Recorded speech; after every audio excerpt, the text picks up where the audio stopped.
First of all, I think this presentation could have something to do with what we just realized or we just experienced.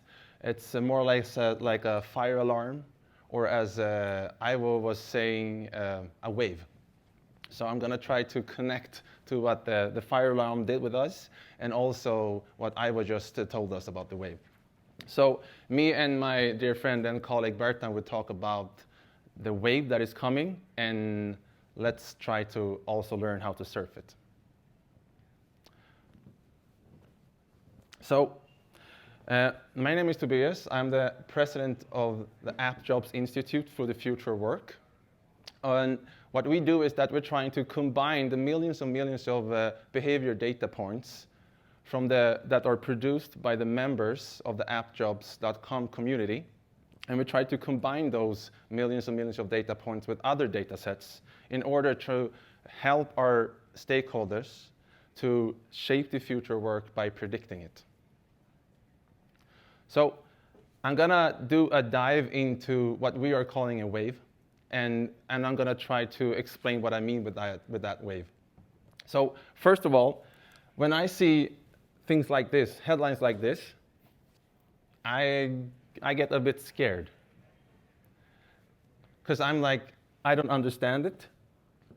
I don't really know how it's going to affect me, but it sounds scary, and what's going to happen with my career, what's going to happen with my job, like what's going to happen?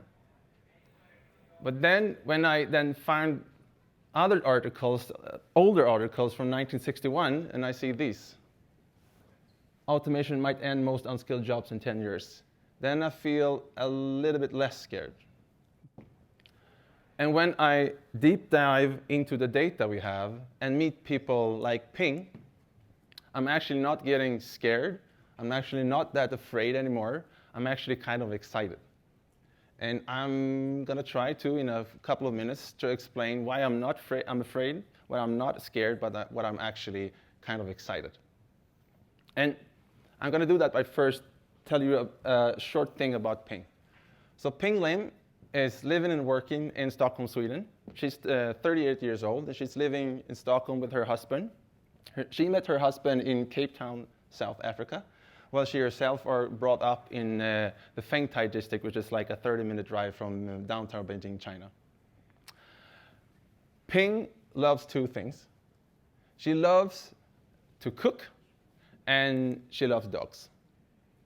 And through AppJob.com, she has found two apps. And Bertan will tell you all about how she actually found those two apps.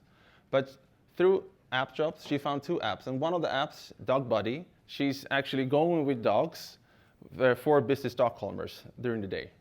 And during the evenings, she cooked food for also busy Stockholmers in her own kitchen. So basically, what Ping have done is that she uses technology in order to do the things she loves. So when I see that Google has made a supercomputer that would take all jobs, I think of Ping. And I think like maybe there's a way that we can make this a better way, that we actually can have jobs, that we can have jobs that are not only jobs to do to get money, but also to do things that we love.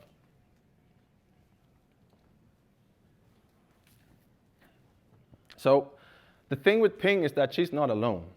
She's actually one of very many people. So for example, this is on a map of where AppJobs is active right now. So in 3 years, 750 people have logged in and signed up for a membership for AppJobs. So what I'm trying to say here is that the so-called gig economy that you might have heard about is growing, and it's growing rather fast. And the thing is that when we talk about Ping and all these gig workers, I think we should not see them as gig workers. I think that we should see them as different versions of Iron Man. Because, if you think about it, Iron Man, if you're a nerd like me, Iron Man is the only superhero that don't have any super skills himself. He's just using technology to do great things. And that is the exact same way that Ping is using her phone. Her phone is the advanced suit that Iron Man is using. And let me elaborate a little bit more about that. So one way is that, well, I'm trying to call this the Iron Man economy. Most people are, they're trying to call it the gig economy. I'm gonna try to elaborate a little bit more why it's not supposed to be called the gig economy, but the Iron Man economy. And it's not only the gig economy that's going around, right? People are, now for 10 years ago, when this all started with Uber and Airbnb, people are call it the sharing economy. But then it was dropped because it's not about sharing, right? And then some people call it about, okay, it's about the collaborative economy. But it's not that collaboratively either, right? So that was dropped as well. And then someone said, like, okay, we should call this the circular economy. But circular economy sounds really far-fetched because it's more about sustainability and not about technology and how we actually are doing work. So I think we should call it the Iron Man economy because it's about technology and how we use it. So you see this. For 10 years ago, there were only 2 companies. Now there's about 1,000. And if we can just see those 2 data points, we can see that there's going to be a lot more quite soon. And why I'm doing the case that we should not be called the gig economy, but something else. It's because of this guy. This guy is named Roland Case. And well, actually, he's passed away because he was a really old guy. And in 1937, he published an article, The Nature of the Firm. And in that article, he explained why we, and by then, had to organize people within firms, within factories, because of 2 words, transaction costs. And transaction cost is basically the cost it takes to make a change. And by then, to make a change costs a lot because there's a lot of uncertainty because the technology wasn't that good. So if you were living in another town, you didn't have that many options. If you were living in a small village, maybe there were only 2 employers. You can only choose between them. But now, if you see, we're actually, the cost, So the cost here is actually to be individual to individual, trying to organize not in a factory, but people to people, peer to peer. It was actually, back then, 100 years ago almost, really, really costly to try to do that because there was so much uncertainty. And there was no transparency, and there was no access to information. And the risks were high. So we were forced to build factories. We were forced to have offices where people be. So we had like employment agreement. And what I'm trying to say here is that thanks to the technology advancements, this thing, when we had to have factories, when we had to have employment agreements, when we had to have centralized decision making, because otherwise the transaction costs were too high, it's changing, and it's changing rapidly. And it's changing because, and thanks to technology, it's easier and easier to make decisions because there's more and more transparency. And thanks to transparency and access to information, we can make more things at the same time without having the same risk as we had back in the days.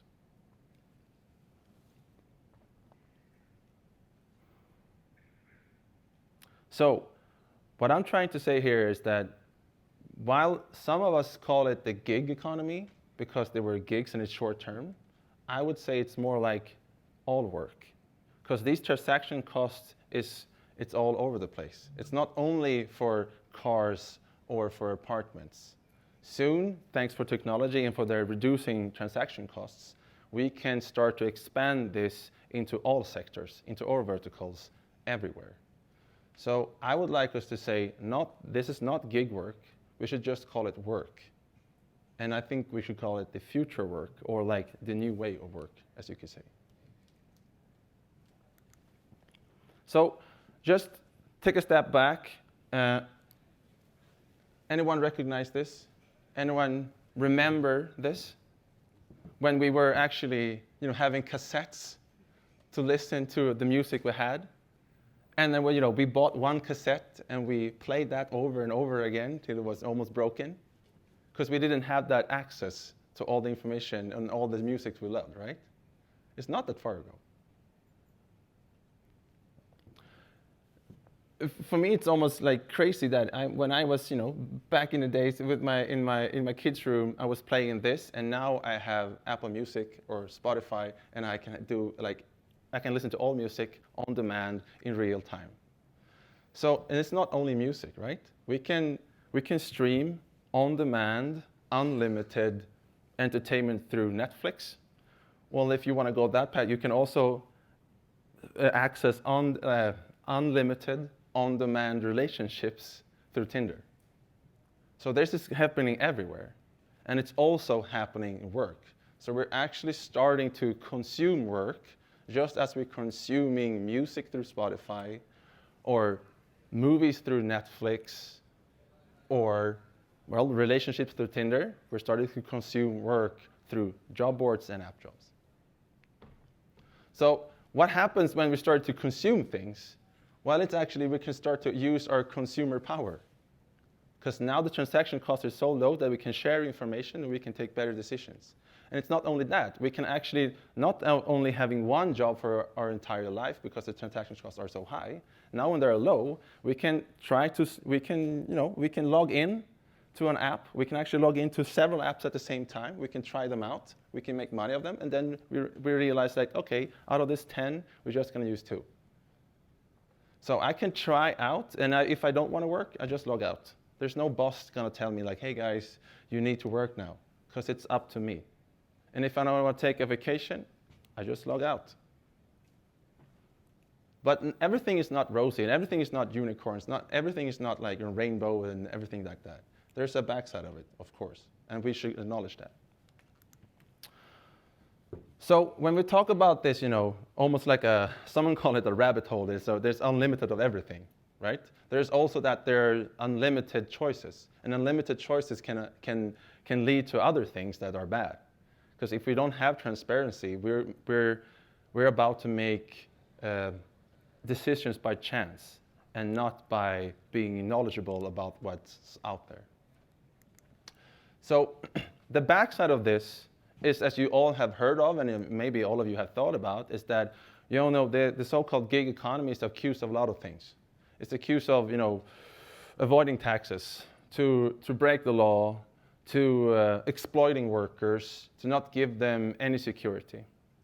And I think we should admit that this is a real hard problem. But we should also think that this is not about the new way of work per se. I think it's rather about how the new transition, this new shift is coming out. So just imagine, here in UK for like 150 years ago, in the beginning of the Industrial Revolution. Now, 10 years in the Industrial Revolution, things were bad. I mean, people was dying, there was child labor, there were lung diseases because of the pollution, but every worker did have no rights because there was like this, the bosses could do whatever they want because there was information transparency. So what I'm trying to say here is that for 10 years in the Industrial Revolution, things were really bad, but things changed because of organization, because of people started to organize, more or less by labor unions. And things got better. We got CSR, and now it's a lot better for most people to be on the labor market, thanks to that we're trying to make the good thing out of a shift that was happening. And I think it's the exact same way with the so-called gig economy and this new way of work. It's not because of the technology itself. We should not stop that, but we should acknowledge that there are friction and people are getting the short stick in this. And by working together and think about how we can actually embrace this technology and use it as an advantage, just as Ping do, we can start to use it for good.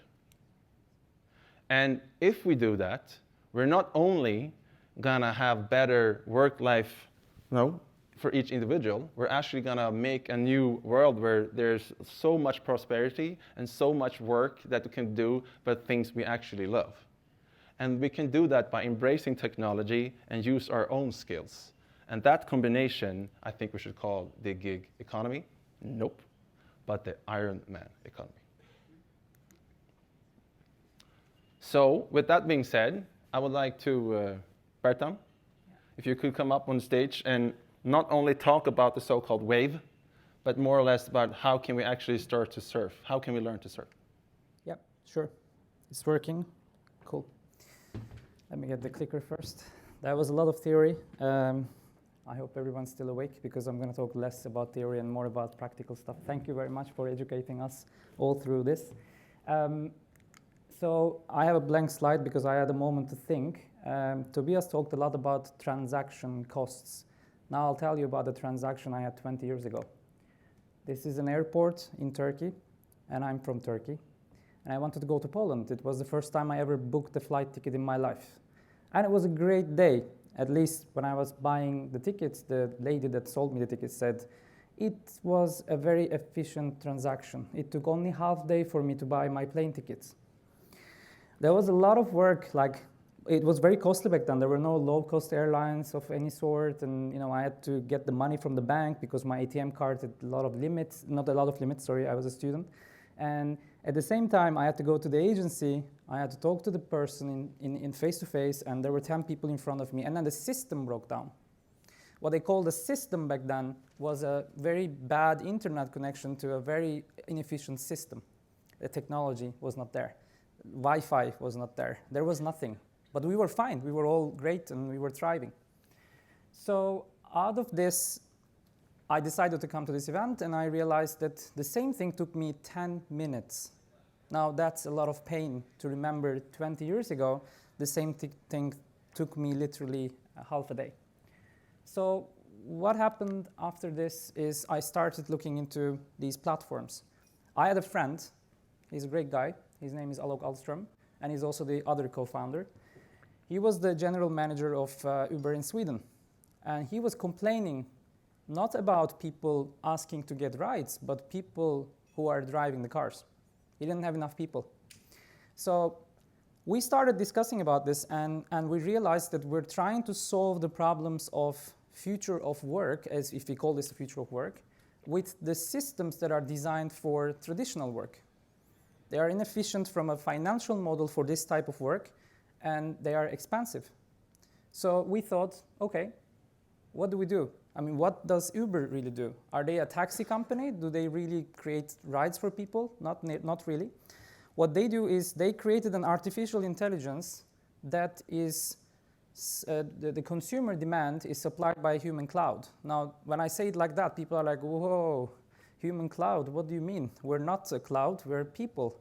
Yes, we are people, but we're talking about transaction costs, and these platforms are exactly playing around with that. So it is basically creating an efficient marketplace. Now, but why doesn't it work? Why is there so much? I mean, these are all the places where we have a lot of people who are working in the gig economy. Why isn't it working? Because you see a lot of bad publicity. You see a lot of people being, let's say, the victims of this. There are a lot of news on the media and so on and so on. Is that really the case, or is it like a hoax? Well, we think it is the case because it brings me back to what I said. Like, these are not systems that are designed for this type of work. And I'll explain that in a bit.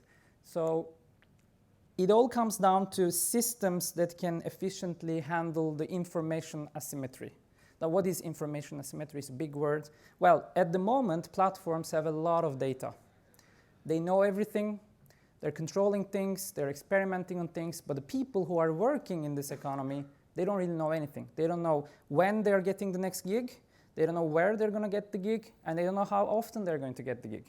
So we thought, how can we actually solve this? Like, how can we put the worker in the center of this, but also not ignore the platform? Because eventually we will be paid by the platforms. So we think that the rating system is a very efficient tool. And we actually put it at the heart of the system that we created. So in AppJobs, you can actually rate all the platforms you work with. And you can actually do this in a certain criteria so that it doesn't become very emotional, but more like a constructive way of rating the platform. But at the same time, we also started doing something else. We think most of the problem is because of the transparency. So we said, why don't we just ask for the people to give us consent so that we can actually get their data and ratings and import it into a single profile? Because that's exactly what they need. Some of you might be familiar with this. This is a very painful episode from a TV series called Black Mirror. Now, I watched this several times because it was so emotional that when you watch the suffering of this lady, in an environment where the ratings are not used the way they should be used, but they are actually misplaced. Right? I don't think this is how we're going to build the future of work. What we do instead is we are measuring people's skills and ability to deliver work. That's how we rate people. That's how we try to put this in context. And that gives people actually a lot of advantages. First of all, that gives people flexibility. So the true flexibility, not what you hear in the media. Because today what you see as a gig economy is just an experimental field. People did not invent all these things so that other people can drive food or deliver packages and so on. Those jobs, in our understanding, won't be there 10 years later. They will all be automated. There are already drones delivering that stuff. Or there are self-driving cars. This stuff is invented for future generations or 10 years later where we are able to, exactly like Tobias said, consume stuff in a transactional basis. So flexibility is important. I need to be able to switch platforms. I need to be able to switch work, just like I'm switching the place I consume music or the place I watch movies. It needs to be independent in that sense. And also through the tight feedback loops, like the ratings, it needs to help me develop myself. Now, if you have a bad experience with a company, I don't think many of you take time and go the expensive way to call back and say what you actually felt. I mean, there are some methods on many of these things as well in today's marketplace, but it's a very expensive transaction. So people don't get the right to get this feedback and they don't improve. At the same time, most of us just get disappointed with things and then we just cross that company and look for an alternative. Now, in this kind of ecosystem, you can actually deliver the feedback and output improve in very tight feedback loops. Okay, so what do we really do? Today, most of the stuff we do is, I don't want to call it AI or machine learning. We just basically match things. We're a matchmaker. We're a very efficient digital matchmaker. We get a lot of praise for what we do with high conversion rates and high lifetime value. And lifetime value is the key here, and I'm going to come to that. So we basically understand the requirements of the platforms, and they all work location-based. And when I mean location, I'm not talking about countries. I'm talking about literal zip codes. So we match the location, skills, and assets, and the preferences of people so that they work with the right platform. Now, it doesn't just stop there. There are a lot of pain points. The main pain point of the platforms is the lifetime value. If you're familiar with the marketing terms, the performance model we speak throughout this conference or summit is CPA, cost per apply or cost per acquisition. I'm not talking about that because that model is never going to work in gig economy because it's expensive and inefficient. Why is it expensive? Because people drop out very fast. Right? People try it, do a few gigs, and then they go away. Now, that's a lot of money to spend to screen them, to onboard them, to train them, educate them, and acquire them. We get paid, and a lot of other people get paid. So this model will not be sustainable. But to actually increase this to a different direction, you can actually increase the adaptability of people in this kind of economy. You need to inform them what's really going on, and you need to explain them how things work. But most importantly, these people are not employed by anyone. These are platforms like eBay. So you need to make them realize that there are people who are building other platforms to solve insurance solutions, to solve finance solutions and banking solutions for these kind of people at very low costs. And they do exist today. They're disrupting all these industries, and we partner with them every day. Every day another one comes in, and we just try to integrate them as fast as possible. How about the business model? Well, like I said, it's basically going towards this direction. So a lot of similarities with the other industry I was working on in the past. I've been in the online gambling industry as a lead generator for 15 years. It's a fierce competition. It's a lot of things you need to do right to actually earn money there. So when I heard about this, I was like, okay, the switching cost is very low. People have no loyalty to the brands. It's exactly the same thing. So where is this really going? Platforms get a cut from the work that is performed, and they match people to each other. So it sounds very similar.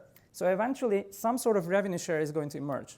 What I mean by that is that when you deliver the right candidate with a good lifetime value, the responsibility is going to be on your side. So the risk is yours, but the share of value increases with this kind of model. So you won't get compensated for placement fees, or you won't get compensated for CPCs and click-based revenues, but more like this kind of revenues. In our understanding, this is how this economy is going to function. So what's going to happen next? At some point, we cannot predict that point yet, but at some point, just like you're booking your next trip with your mobile phone, just like I did in 10 minutes, including accommodation and the flights, people are going to pick their next gig. And that gig is not going to be delivering food or is not going to be driving people around, because that's going to be automated.